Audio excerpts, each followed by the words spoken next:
You will hear a new student, Stefan, talking to an assistant, Anna, at the student union about his membership. You now have 30 seconds to read questions 1 to 6.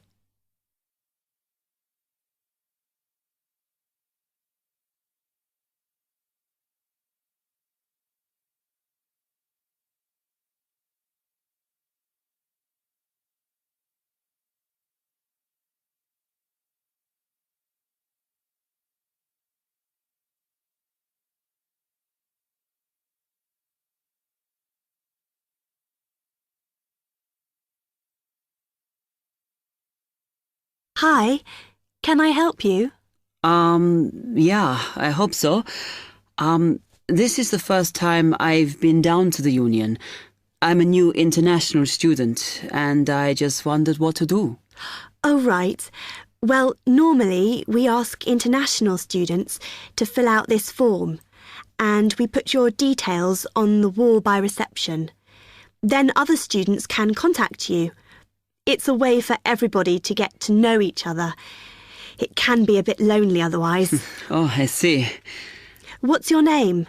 I'm Anna, by the way. It's Stefan Unger. OK, well, just write that there, next to name, and then fill in the rest. Right. What does it mean, degree program? Oh, just if you are an undergraduate or a postgraduate. Or maybe you're just here for a short course? I'm a postgraduate. Do I need to say what in? Not really. It's too much detail. But you should put your department so people who have the same interests or problems as you can get in touch.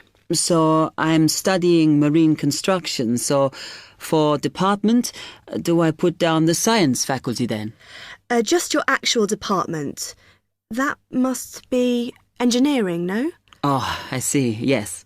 Then if you list what you like doing in your free time, not that we ever get any when we're studying, and maybe you can meet up with someone socially, or to join a club or something. Well, I like lots of things. Shall I just list them? My advice is to just put one or two, like football and films or whatever. Otherwise, you'll get so many invitations, you won't get any time to work. Okay. I think I'll just list computer games, as that's my big interest. Oh. I haven't played football for ages. I may start to play once I get settled. Now, let's see. Next thing is languages. Yes, we find many of the international students get a bit tired of speaking English all the time. Sometimes they like to speak to someone in their own language. It's up to you. That is a good idea. I presume I don't need to put English down. Oh, no. I put Italian and French. I can only speak German, my mother tongue.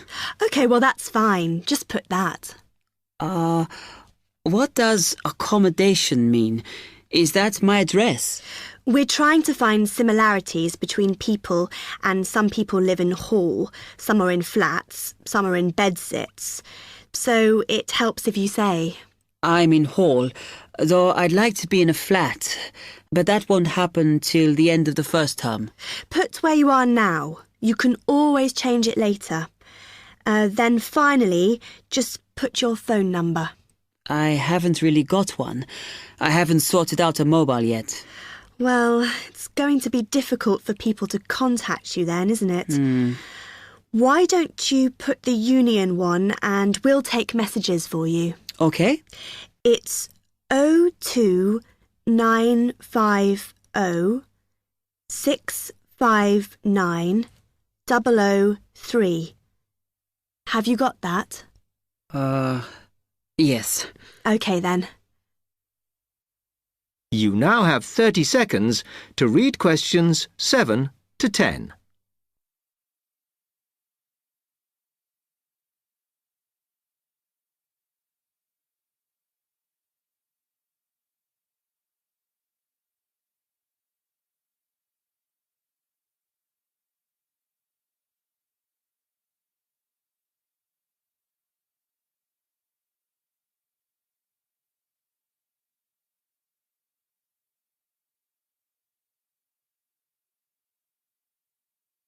Oh, I had a couple more questions about the services you've got here.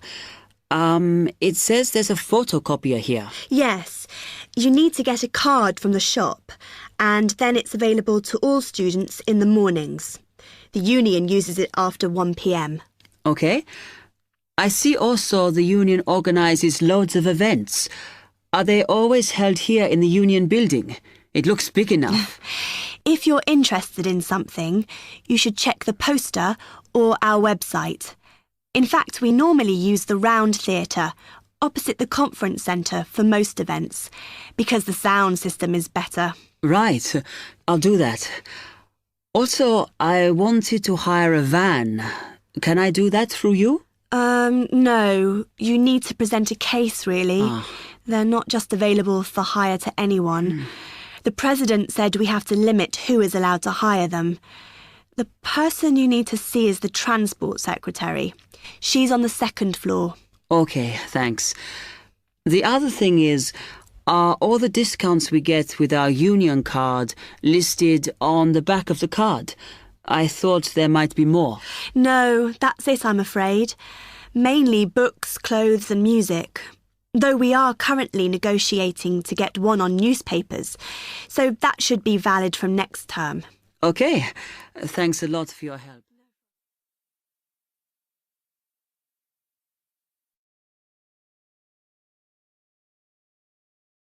That is the end of part 1. You now have half a minute to check your answers.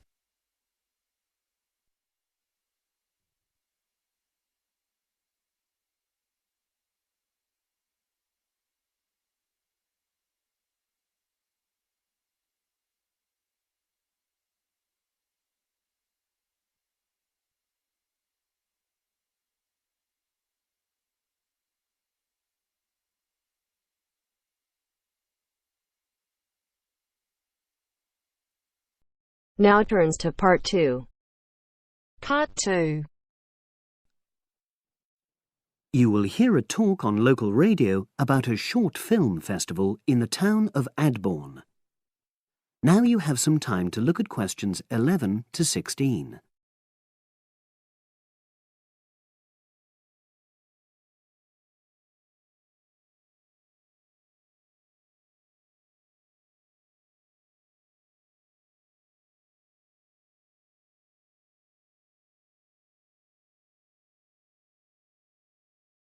Now listen and answer questions 11 to 16.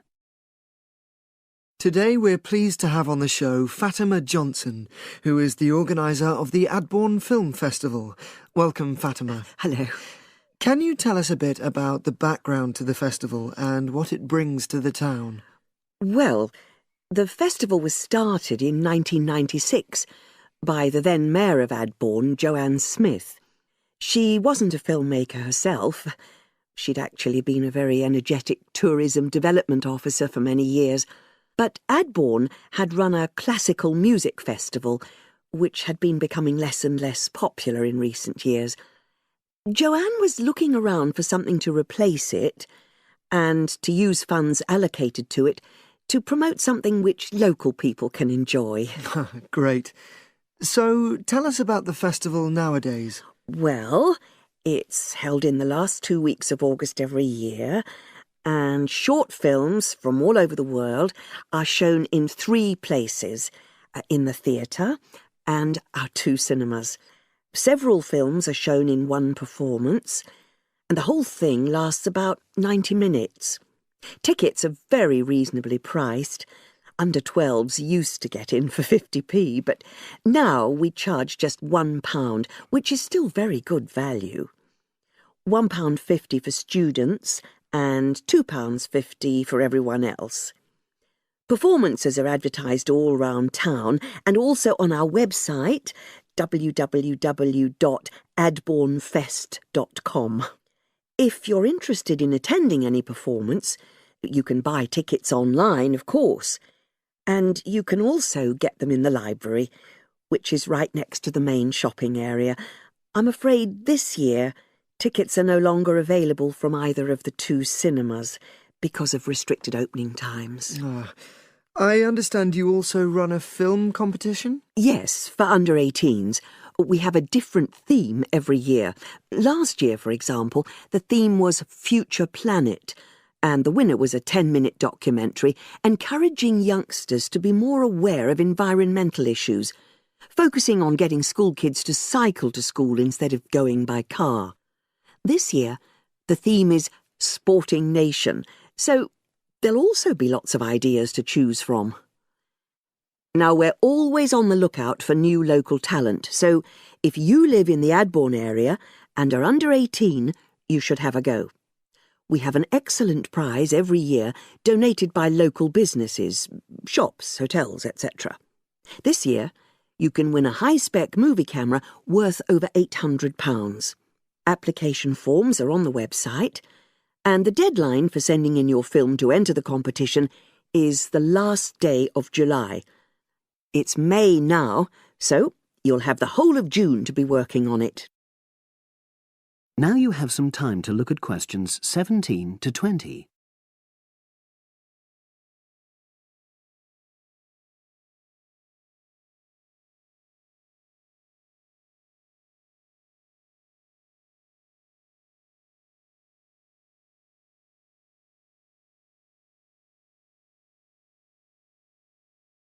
Now listen and answer questions 17 to 20.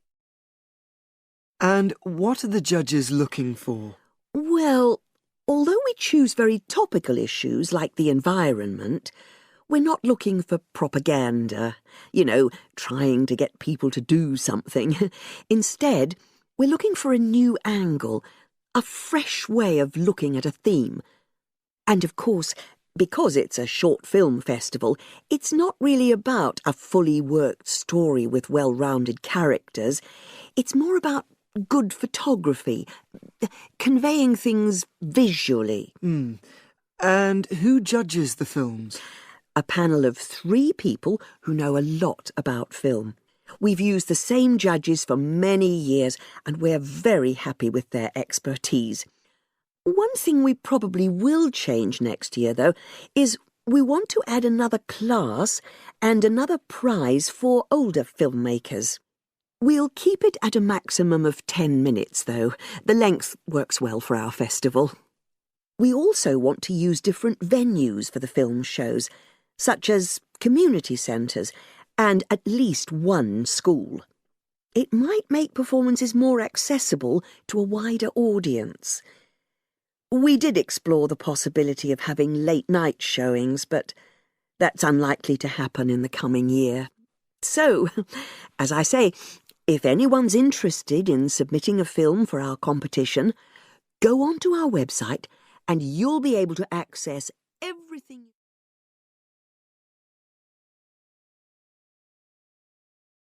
That is the end of part 2. You now have half a minute to check your answers.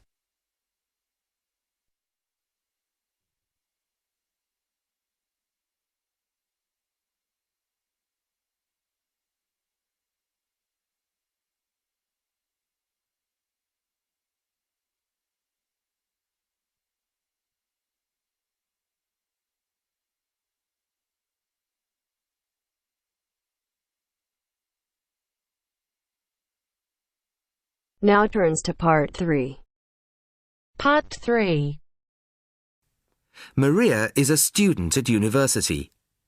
She has handed the first draft of an essay to her tutor. The tutor has read it, and now they are discussing ways the essay can be improved. First, you have some time to look at questions 21 to 25.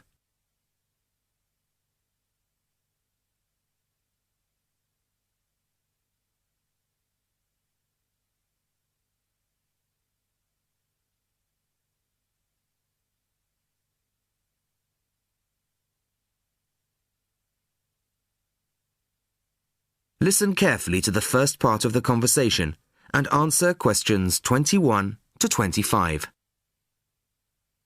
Well, Maria, I have to say I was quite impressed by your essay. It's a big improvement on the last one. Really? I'm glad. I put a lot more work into this one. I really spent ages on it. And it shows. You've addressed most of the problems I pointed out last time. In particular, the style and language are much more appropriate for an academic essay. So that aspect is okay. Absolutely. If you carry on like this, you shouldn't have any significant problems in that department. That's a relief. I've been quite worried about that, although I've been reading a lot of other essays to try to get the right style. Well, I'd say you've been successful. There are just one or two minor things you could look at. Your punctuation's quite basic. It's really just full stops and commas. And parentheses. Brackets? Yes, brackets if you prefer. In academic writing, these are best used only occasionally, if at all. You use them rather too often. Okay, I see. And I'm sorry to mention it, but your spelling. I know. But I'm working on a foreign computer. The spell checker doesn't work for English. Are you sure? Have you tried changing the setting to English? No, I haven't. Well, I should see if that's possible. I haven't marked you down this time, but, well, some of my colleagues are a bit old-fashioned about spelling. I'd try to get that sorted out if I were you. Okay, I understand. I'll try to change the setting. Before you hear the rest of the conversation, you have some time to look at questions 26 to 30.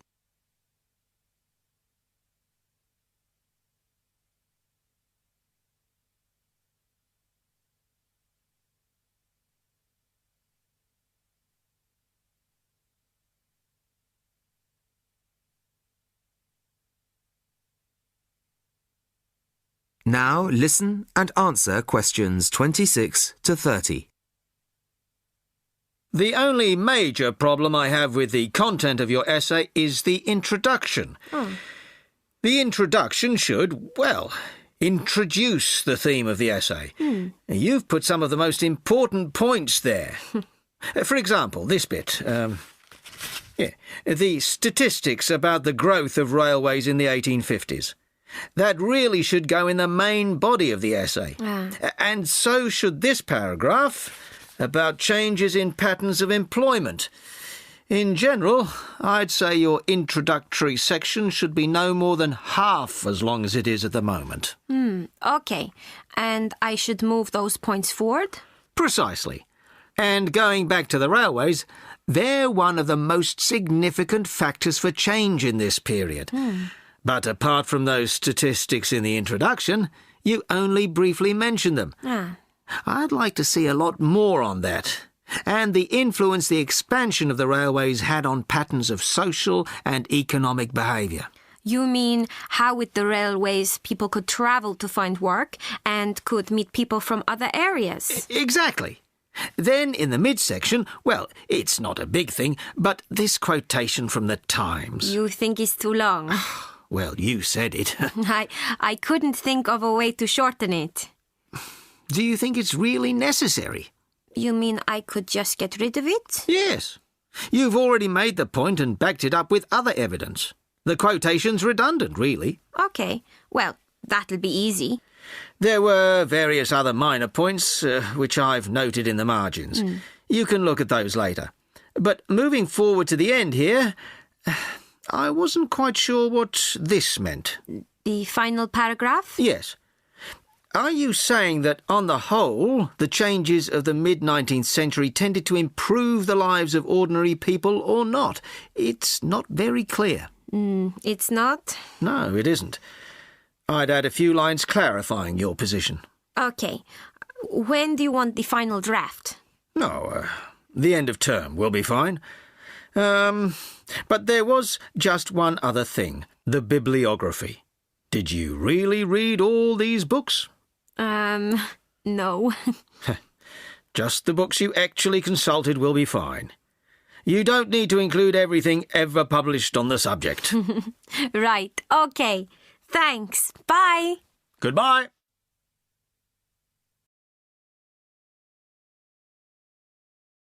That is the end of part 3. You now have half a minute to check your answers.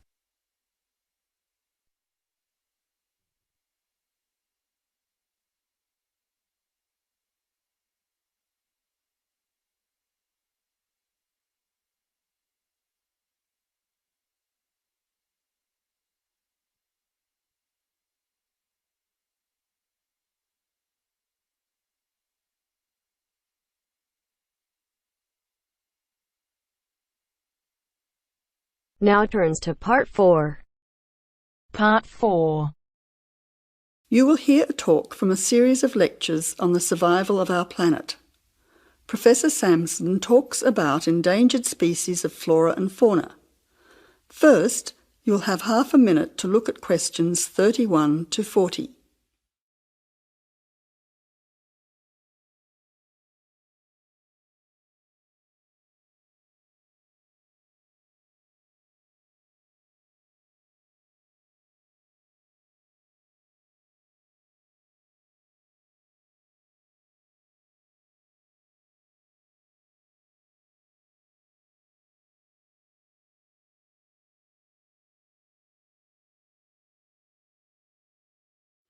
Now listen carefully to the talk and answer questions 31 to 40. Good afternoon, ladies and gentlemen. Today's topic in this series of lectures on our planet is about ensuring the survival of our very important plant and animal species. In this lecture, I want to discuss one way that we can do this. No one will ever see a huge dinosaur thundering through the forest. No one will ever see a paradise parrot flash its rainbow colours across the sky. The fact is that many animals and plants have been wiped out. Sadly, they are extinct. It is too late for them. Extinction is forever. We can't do anything about the species that have already disappeared. But today, there are many animals and plants that could still become extinct in the future if we do not act now. They are endangered. The African elephant and rhinoceros have become endangered because of the value of their tusks. Australian parrots and reptiles are smuggled onto planes because certain people in other countries are prepared to pay thousands of dollars for them.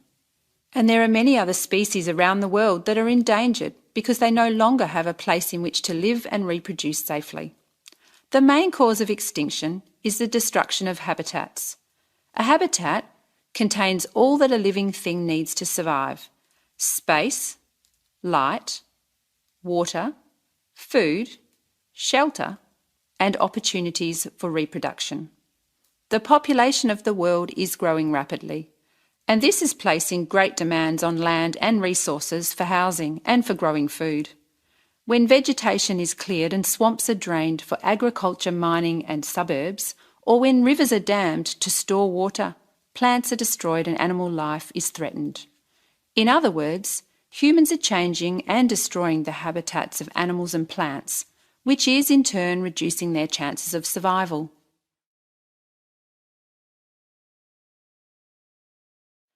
So how can we conserve habitats and help save endangered species? Well, one way is to protect their habitats permanently in national parks or nature reserves. National parks have been created in many countries. They encourage people to enjoy the beauty and diversity of the animals and plants that live there without harming them. By supporting and visiting these parks, people can become more aware of the species that live there and how the parks work to protect them. It is very important that, when visiting a national park, we keep them safe for future generations of plants and animals by obeying a few rules. Firstly, follow the fire regulations. Don't throw cigarettes or build fires, except at certain times of the year in especially allocated areas and facilities.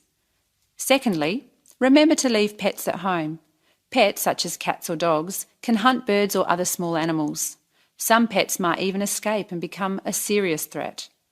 Thirdly, place all rubbish in a bin or take it home.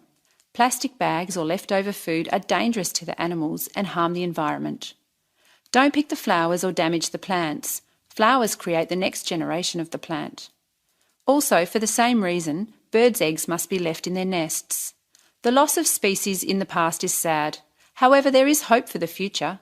Despite the demands of our increasing population, we can work to protect the plant and animal species we still have. So I would like to conclude by saying that I believe that, with strong public awareness and support of these national parks and reserves, the future of endangered species can be ensured.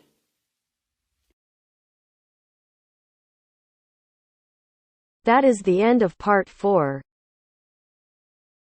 You now have half a minute to check your answers.